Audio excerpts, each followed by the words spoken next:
Magandang araw muli mga kaguro, kaibigan at kaempleyado. Pag-usapan natin ngayon ang bagong batas tungkol sa government procurement. Ito ang Republic Act 12009 o the new Government Procurement Law.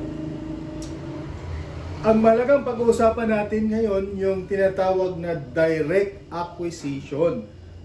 This is based on Section 32 of Implementing Rules and Regulations of Republic Act 12009 na kung saan maaari na tayo makapag-purchase directly from a reputable sources if the EBC will not exceed 200,000 pesos. Hindi na kailangan ng RFQ o ng canvas. Maaari tayong bumili ng goods and services sa isang reputable sources as long as mayroong resibo at mayroong proof of delivery or payment, maaari nating maliquidate yung 200,000 pesos.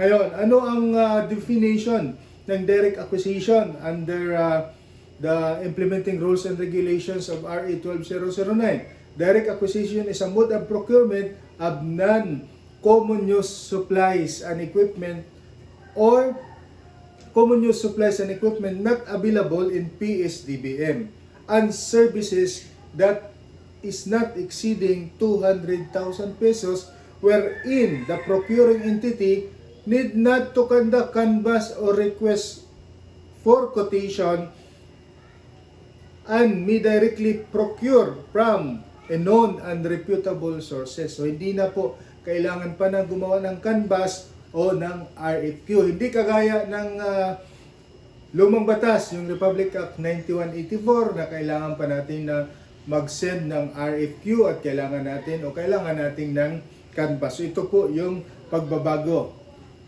Tandaan lang natin ang threshold, not more than 200,000. Yung amount budget, approved budget for the contract or yung ating tinatawag na EBC. Goods. Saan ka maaari bumili ng goods?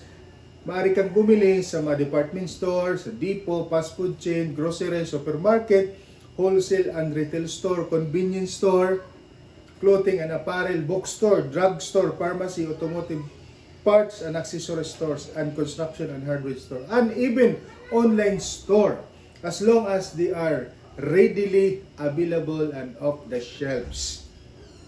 Now, ano naman yung mga services na tinutukoy dito? The services that can be procured is, or but not limited to the following: furniture repair, automotive service, restoration service, machine and fabrication, and other related service. So kung meron kayong sasakyan, gusto nyo ipa-repair at yung spare parts ay hindi aabot ng 200,000 o 200,000 below yung halaga, maaari nyo nang siyang mabili through direct acquisition. Wala ng canvas, wala ng RFQ. Ano naman ang ipipresenta mo para sa liquidation?